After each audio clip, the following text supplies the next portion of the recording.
ये सवाल असल में अक्सर मेरे मरीज़ भी मुझसे पूछते हैं कि डॉक्टर साहब आप राइटर हैं या डॉक्टर हैं। तो मैं उनसे ये कहता हूँ कि मैं असल में राइटर पहले हूँ, क्योंकि मेरी पहली किताब जो है वो उस वक्त आ चुकी थी जब अभी मैं मेडिकल कॉलेज के 3rd ईयर में था, और उस वक्त आ चुकी थी और मैं डॉक्टर बाद में बना। तो ये था कि मेरा लिखने का आगाज़ असल में अक्सर इसको जवाब जो मिलता है हाँ जी बचपन से था, हालांकि यहाँ वाकई बचपन से ही था, क्योंकि घर में एक इल्मी अदबी माहौल था। नाना जान की लाइब्रेरी बहुत वसी थी, उनका हल्का था एक दानिश्वर लोगों का, शोरा उदबा का, खत्तात का। अच्छा, तो वहाँ बैठकर ना मुझे एक तहरीक होती थी कि मैं भी इस किस्म की बातें लिखूँ। और मुझे खलील जिब्रान बहुत फैंसी किया करता था ना, मेरा वो जो पहला ज़ौक़ बढ़ा नाना की लाइब्रेरी में जब मैंने खलील जिब्रान के कोट्स पढ़े, तो मुझे यकीन जानिए में इतना वो फैंसी हुआ और मैं उसके ताजर में रहा कि मेरे दिल में आया। उस वक़्त मेरी उम्र शायद मैं मैट्रिक से पहले की बात है, मुझे इतना याद है कि मैं ना उसके तर्ज पर मुझे ना लिखने का एक शौक़ पैदा हुआ। तो ये लिखने का आगाज़ हो चुका था, यानी कि मैं गवर्नमेंट कॉलेज में जो जब था तो मेरा ज़्यादातर वक़्त जो है लाइब्रेरी में ही गुज़रा था। शेर व अदब और फ़लसफ़ा और तनक़ीद किताबें पढ़ता था, और जो है वो मुझे गवर्नमेंट कॉलेज की लाइब्रेरी का इसमें बड़ा कंट्रीब्यूशन है, और गवर्नमेंट कॉलेज के माहौल का इसमें बड़ा है कि वहाँ पे हमारे प्रिंसिपल साहब जो थे अब्दुल मजीद अवान साहब, बहुत बुखारी ऑडिटोरियम में रेगुलर सेशन करवाया करते थे और उसमें बड़े अच्छे अच्छे शोरा उदबा को बुलाया करते थे। तो मैं उन मजालिस में बहुत बाकायदगी से जाता था। तो बल्कि मेरा जो पहला मजमून ही मेरा फर्स्ट ईयर में शाया हो चुका था गवर्नमेंट रावियन में। तो मैं ये समझता हूँ कि लिखने का आगाज़ तो असल में स्कूल लाइफ से ही मेरा हो चुका था। हाँ, वो बताइए थी कि उसकी शक्ल जो थी डायरी की शक्ल थी, और एफएससी के फ़ौरन बाद एफएससी के दौरान में ही पाकटिया उस जाना, हल्का बाब ज़ौक़ में जाना, चाइनीज़ लंच होम में जाना, हल्का तसनीफ़ अदब जो था वो इन दोनों सेशंस में एज ए लिसनर मैं बहुत ही बाकायदा जाया करता था। और फिर इसमें ब्रेक थ्रू हुआ कि जब मैंने क़िबल वासिफ़ साहब का जो पहला मज़मून पढ़ा और जिसका नाम था मोहब्बत।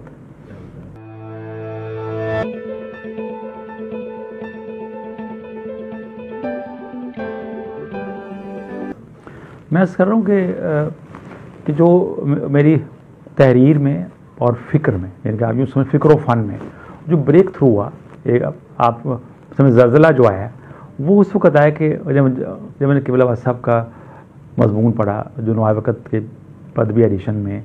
ये बात ये मुझे तारीख़ भी याद है, 10 अप्रैल सन 84 की बात है। नवाए वक़्त के पदवी एडिशन में आपका पहला कॉलम शाया हुआ था मोहब्बत, और वो जब मैं पढ़ता गया तो मैं यकीन जानिए कि शश्तर रह गया कि ये कैसा इल्म है, ये कैसी हिकमत है। मैं पवित्र खलील जिब्रान को हिकमत व दानिश का मीनार समझता था, तो वहाँ तो खलील जिब्रान की टोपी भी गिर जाती थी। ये इतना इसमें एक यानी कि जो बंदा किसी फ़िक्र में सफ़र तय कर रहा होता है तो उसको असल में उस फ़िक्र की वर्थ का पता होता है कि ये अब किस लेवल पर आकर एक नया स्टेज शुरू हो गया। जैसे आप समझ लीजिए असल में शऊर के भी ऑर्बिट होते हैं, तो जब असल में आपका शऊर एक ऑर्बिट से निकल कर दूसरी ऑर्बिट में जाता है तो कोई ना कोई ऐसा इंसिडेंट शुरू होता है, उसमें कोई शख्सियत आती है, कोई कलाम आता है जो कि आपके उसमें ना आपको एक नए ऑर्बिट में। तो यकीन जाने कि जब मैंने पढ़ा आपका मज़मून पढ़ा मोहब्बत, तो मेरा वो पहले वाला जो था ना उसमें आप यूँ समझें कि अदब से निकल कर शऊर जो है दायरा तसव्वुर को छूने लगा कि ये भी कोई चीज़ है। तो इसके बाद ऐसा हुआ कि उसमें उसके आखिर में ना आपने राब्ता लिखा हुआ था, एड्रेस लिखा, उस पर मैंने फिर आपको खतूत लिखे। तो 3 खतूत हैं, वो बड़ा एक खूबसूरत दास्तान है। मैंने एजा मज़मून भी लिखा है तज़किरा वासफ़िया समा वासिफ़ ख़याल में, 2 किस्तों में छपा है, उसमें मैंने इसका तफसील से ज़िक्र भी किया हुआ है। तो वो 3 खतूत का तबादला हुआ, तो फिर आपने फरमाया कि आप आ जाओ, ये मेरा फ़ोन नंबर है, तो इस बात है। और मेरी पहली मुलाकात जो थी वो 13 जनवरी 1985 को होती है, और फिर इसके बाद उसमें तसलसल है अल्हम्दुलिल्लाह।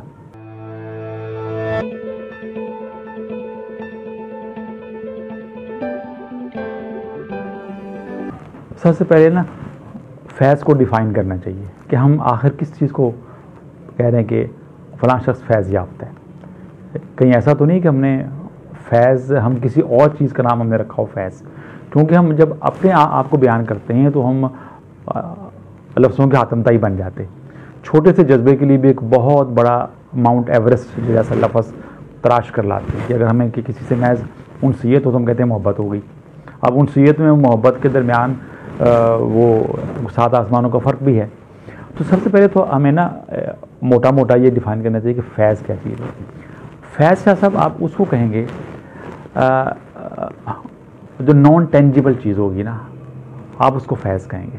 मेरा मकसद कहने का ये है, दौलत फैज़ नहीं है, शोहरत फैज़ नहीं है, कोई दुनियावी सतह पर आपकी कोई अचीवमेंट को हम फैज़ का नाम नहीं दे सकते। ये आप इसको ग्रेटिट्यूड कह सकते हैं कि यदि मैं फ़लाँ शख्सियत से मुंसलिक हुआ, उनकी दुआ हो गई तो मेरी दुनिया अच्छी हो गई, मेरी माशरे मकाम। ये एक आप समझें आफ़ियत होना, ज़िंदगी में खुशहाल होना, ज़िंदगी में आफ़ियत वाली ज़िंदगी होना, ज़िंदगी बा मकाम होना, ये एक और शोबा है, जबकि फैज़ एक और शोबा है। फैज़ होगा नॉन टेंजिबल। फैज़ का मकसद ये होगा कि आपका रुख जो था डेनमार्क जाने का था, लेकिन आपने बैन मौके पर आकर अपनी टिकट तब्दील करवा ली, तो मदीना के आपका रुख जय मदीना और नजफ़ की तरफ हो गया। तो ये इसको कहेंगे फैज़, यानी कि ये आपका तर्ज़ फ़िक्र है, ये आपका जो तर्ज़ फ़िक्र है इसका तब्दील होने का नाम हम कहेंगे फैज़। अगर हम इसको एक दानिश्वरी के प्लेटफॉर्म पर हम इसको समझना शुरू करें, यानी कि मेरा मकसद ये है कि फैज़ जो है ये आपके बातिन में नक़ब लगाता है, आपके ज़ाहिर में बेशक उतराज ख़ाल में कुछ भी फ़र्क ना आए, आपकी सोचों का जो रुख बदल गया है, ये इसका नाम होगा फैज़। और दूसरी बात है, इसका फैज़ असल में क्लेमेंट होने में और मुस्तनद होने में फ़र्क है। इस चीज़ से मैं आपको एक खूबसूरत बात बताऊँ, इसमें ये कि ये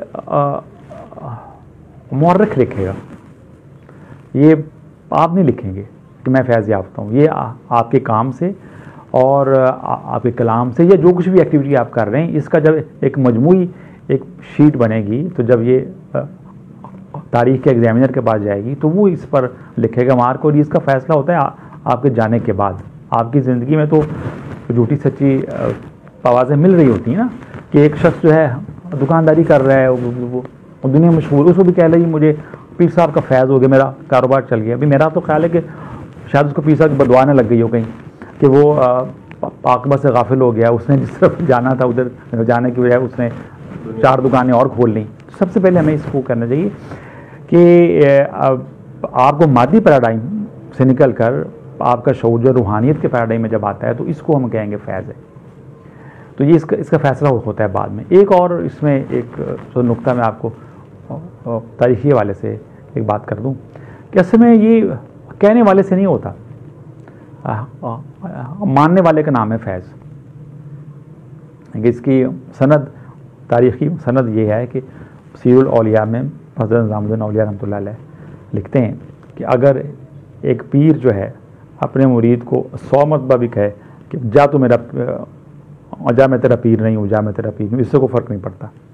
लेकिन अगर एक मुरीद अगर अपने दिल में एक मरतबा भी ख्याल कर ले कि मैं भी इसका मुरीद नहीं हूँ, बात ख़त्म हो जाती। तो कहने का मकसद ये है, ये तो रिसिपिएंट एंड के ऊपर है कि आप इसको टैग क्या लगा रहे हैं, आपने जो अचीव किया है आप इसको क्या कह रहे हैं।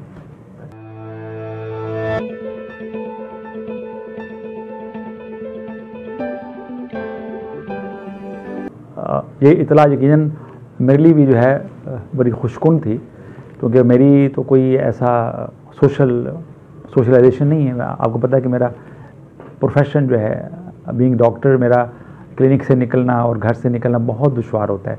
बल्कि मुझे दुख इस बात का होता है कि जो तकारीब होती हैं वो उनका वक्त भी वही होता है जो क्लिनिक का वक्त होता है।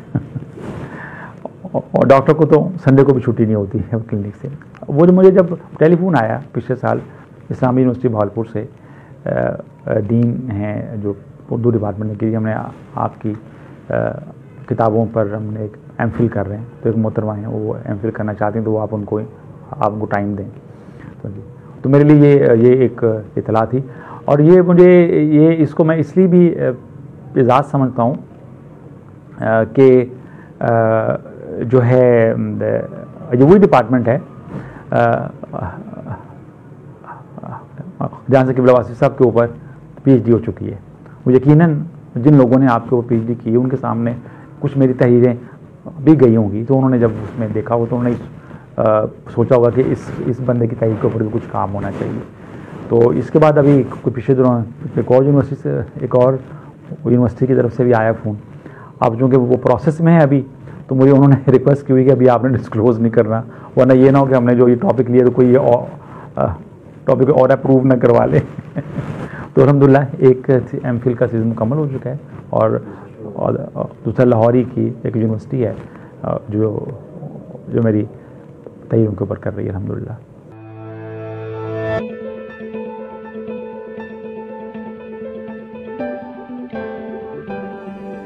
असल में बात ये कि आपको सबसे पहले अपने टारगेट ऑडियंस जो हैं आपके, यानी कि टारगेट जो क़ारीन हैं, आपको उनको अंदाज़ा होना चाहिए कि आप किस लिए लिखना चाह रहे हैं, ये लिख रहे हैं, और आपके मुखातिब कौन है।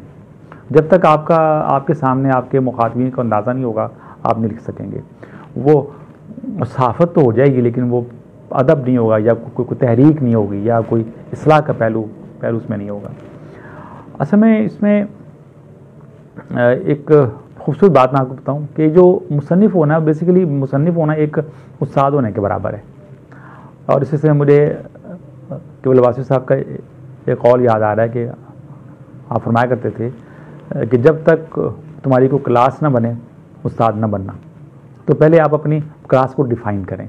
अभी वो कल एक साहब आए हुए थे कराची से, हमारे दोस्त हैं, तो वो पूछ रहे थे कि आप जी फरमाइए कि आप किन लोगों के लिए आप लिखते हैं। मैं कहा मेरे सामने जो है मेरे दोस्तों का हल्का है, उनके फ़िक्री पैराडॉक्सेस हैं, उनके फ़िक्री अश्कालात हैं जो क्वेश्चन करते हैं, और मैं उन क्वेश्चन को के तशफ़ी जवाबात के लिखता हूँ, ये सोच कर कि ऐसे ही क्वेश्चन और भी बहुत से लोगों के घरों में होंगे। तो मुझे अपने टारगेट ऑडियंस का पता है। मुझे ये है कि इसमें आप देखें कि मेरी वो तहरीर में जो है वो कॉलम तो हैं, लेकिन उसमें कोई सहाफ़ती रंग नहीं है, बल्कि को फ़िक्री नुक्ता होता है। अच्छा, नंबर एक तो ये है सबसे अहम बात। और दूसरी बात ये कि आप इसको कलम को ज़रिया माश ना बनाएं। अगर आप इस्लाह का काम करना चाहते हैं तो उसमें तीसरी बात ये कि ये जो लफ्ज़ होता है, लफ्ज़ मैं आपको बताऊँ, ये प्लास्टिक की तरह होता है। प्लास्टिक से लोग खौफज़दा हैं ना आजकल। कहते हैं कि प्लास्टिक एक बार जब बन जाता है ना तो फिर डिकम्पोज नहीं होता। ये बड़ा मसला हो जाता है कि अब हमने इसको ठिकाने कहाँ पर लगाना है। तो इस वजह से आजकल आपको पता है ग्लोबल लेवल पर ये तहरीक चल रही है कि प्लास्टिक से किसी तरह जान छुड़ाएं, इतना अंबारों में रहे। तो ये लफ्ज़ भी प्लास्टिक है। एक बार जो आपने लिख दिया, ये बोल दिया, इसने मिटना नहीं है। इसको और लोग इस्तेमाल करेंगे, इसको डिकम्पोज करके अपने लफ्ज़ों में डाल लेंगे। आपके जुमलों को आपके लफ्ज़ों को, आपके तरकीबों को लोग अपने मज़ामीन में शामिल करते जाएंगे। तो या तो ये बनेगा सदका जारिया, और या फिर खुदा न खास्ता ना ख़त्म होने वाला एक अज़ाब बन जाएगा। इस वजह से लफ्ज़ लिखते हुए, लफ्ज़ को शाये करते हुए आप 50 मरतबा देखें कि इसमें कोई ऐसा मैसेज तो नहीं जा रहा कि जिसमें अखलाकियात से बरक्स बात हो रही। ये मैं आपको बताऊँ कि आपको सिरात मुस्तकीम से हटाने वाली जो चीज़ है वो दौलत और शोहरत की लपक होती है। कि अक्सर लोग ये कहते हैं कि हम मीडिया पर आना चाह रहे हैं या ज़्यादा शोहरत याफ्ता बनना चाह रहे हैं। और जब कुछ मीडिया पर्सनल्स हैं, राइटर्स हैं, वो उनको देखते हैं तो उनको भी दिल चाहता है कि वो भी जो है ना आएँ। तो उसमें जब आप शॉर्टकट यूज़ करेंगे ना, फॉल प्ले हो जाएगा। सबसे बात ये कि जो है लफ्ज़ जो है ना, लफ्ज़ ये आपके पास एक अमानत है जी। तो बदयांती पता क्या होगी इसमें, ख़यानत ये होगी कि आप लफ्ज़ को किसी और मानों में इस्तेमाल कर लें और जिन मानों के लिए वो लफ्ज़ बना ही नहीं। मिसाल के तौर पर एक लफ्ज़ सेकुलरिज्म है। अब सेकुलरिज्म का मतलब डिक्शनरी में डिफ़ाइन है। एक शख्स सेकुलरिज्म का लफ्ज़ यूज़ करता है, वो कहता है जी कि मेरा मकसद तो ये नहीं था, मेरा मतलब तो ये था। भाई अगर आप राइटर हैं, आप लिख रहे हैं, तो आप जो लफ्ज़ यूज़ कर रहे हैं आपको मालूम होना चाहिए कि इस वक्त इसका मुस्तामल ये है। तो ये बाद में आपको वजाहती बयान जारी न करना पड़े लफ्ज़ के इंतखाब में। आप लफ्ज़ अदब है, आपको मुअद्दब होना पड़ेगा अगर आपने अदब सिखाना है तो जो है ना आपके लफ्ज़ से रिपोर्टिंग ना करें। रिपोर्टिंग करने के लिए दुनिया में बड़े चैनल हैं जो एज सच पिक्चर को पोर्ट्रे करें, बल्कि आपने अन्ना मसाइल डिस्कस करें। और मसाइल भी हर एक को पता है, तरह पे बैठे हुए वो 4 मजदूरों को भी पता है कि इस वक्त हमारे आप मसाइल का हल पेश करें, उसमें आप सोल्यूशन जो है ना करें। अगर आप कुछ लिख रहे हैं तो आपके लिखने से, आपके पढ़ने से किसी शख्स की ज़िंदगी में कुछ तब्दीली आनी चाहिए। अगर उसकी अमली ना सही तो कम से कम वो फ़िक्री तब्दीली ज़रूर आनी चाहिए, और वो फ़िक्री तब्दीली ऐसी होनी चाहिए जो मिलत का सरमाया बने, उसमें तकरीब का पहलू ना।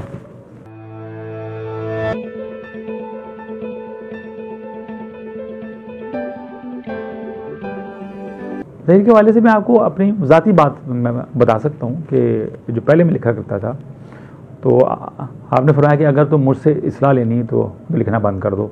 ये एक बड़ा बॉम्ब शेल है, बंदा लिख रहा हो उससे कहा जाए कि, लेकिन मैंने अल्हम्दुलिल्लाह मैं इस पुरसरात से गुजर गया ना। फिर उस बार आपने ख़ुद कहा कि वो जो लिखा करते थे ना, तो ऐसा करो कि अगर वो डायरी भर गई तो उसको एक किताबी शक्ल दो। ये मेरे लिए उससे बड़ा बॉम्ब शेल था कि मैं तो वह गुआ में तो लिख रहा हूँ, कभी लेट एज में जाके किताब शाये होने लगी। अल्हम्दुलिल्लाह आपकी रहनुमाई से और आपकी से मेरी वो पहली किताब जो है शाये। और ये मैं समझता हूँ अब मैं अगर 30-35 साल पीछे मैं जब मैं देखता हूँ तो मैं सोचता हूँ कि ये आपने कितना जो है पुरहिकमत आपका ये कदम था कि मेरी किताब मेरी ज़मानत तालिम में छपवा दी, जो कि मिजाज में तलवन मिजाजी थी। अगर किताब न छपती तो मैं शायद लिखना ऐसा छोड़ देता। आप जब किताब छप गई तो वो ऐसा होता है कि फिर वो ये होता है कि अब आपकी पहली किताब आई तो आपने कुछ और भी लिखना चाहिए। ये एक अलग बात कि लिखना तो जारी रहा, लेकिन मेरी पहली किताब और दूसरी किताब के दरम्यान कोई 1987 में आई पहली और 2016 में, ये कितना फ़र्क पड़ गया? 15-16 साल का फ़र्क है। अब 15-16 साल के बाद दूसरी आई, लेकिन अल्हम्दुलिल्लाह ये था कि उस किताब के तवस्सुत से लिखने का अमल जो है वो जारी रहा। इसमें आपने जो मेरी इस्लाह की, मैं तो आपको सिर्फ वही बता सकता हूँ कि उसमें आप फरमाया करते थे किसी जुमले की इस्लाह में, कहते ये तो देखो ये तो एक आम सी बात तुमने लिखी है भाई, या बात नहीं हो और जब बात को पेश करने का अंदाज में आओ। तो ये 2 पहलू हमने आपसे सीखे हैं।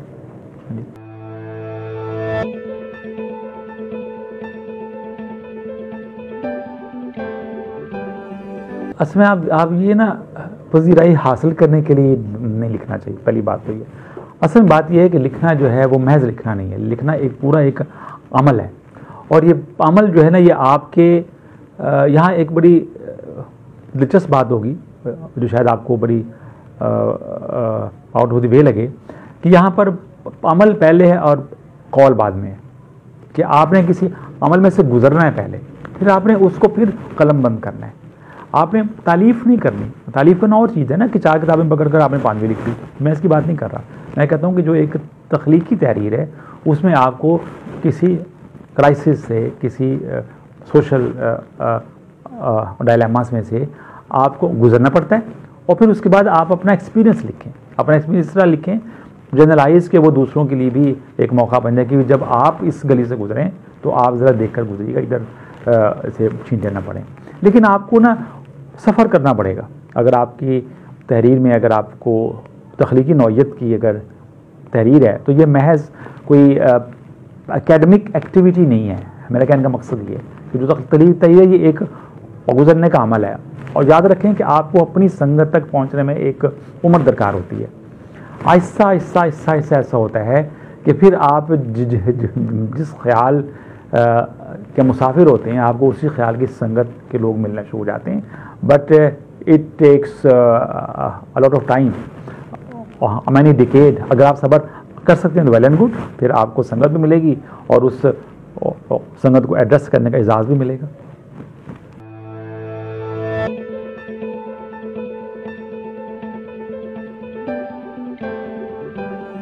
ये तो पीएचडी का जो थीसिस लिखा गया आपके ऊपर, उसमें जब कुछ लोगों का जिक्र हुआ तो थीसिस लिखने वाले स्कॉलर ने इत्तेफाक से मेरे लिए ये लफ्ज़ इस्तेमाल कर दिया कि ये तहरीर देखकर ऐसा लगता है जैसे, और मेरी किताब की तकरीबन रुनमाई में भी जिक्र हुआ, लेकिन ये कोई क्लेम नहीं है। और ऐसा है कि आपके फैज़ के कई शेयर्स हैं, और ये बात आप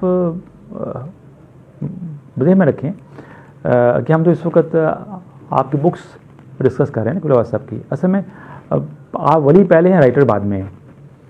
मेरा मतलब है कि ज़ात पहले होती है, सिफ़ात बाद में होती हैं। तो हमने कुछ लोग ऐसे होते हैं कि जो कि सिफ़ात के थ्रू पहुँचते हैं, और कुछ लोग जो हैं वो ज़ात से पहले मुतारिफ़ हो जाते हैं किरदार के हवाले से हैं। तो असल में वली जो है वो असल में एक किरदार है, एक डिजिग्नेशन तो खैर जो है सो है, और यानी कि उसको तो आप वेरीफाई नहीं कर सकते ना।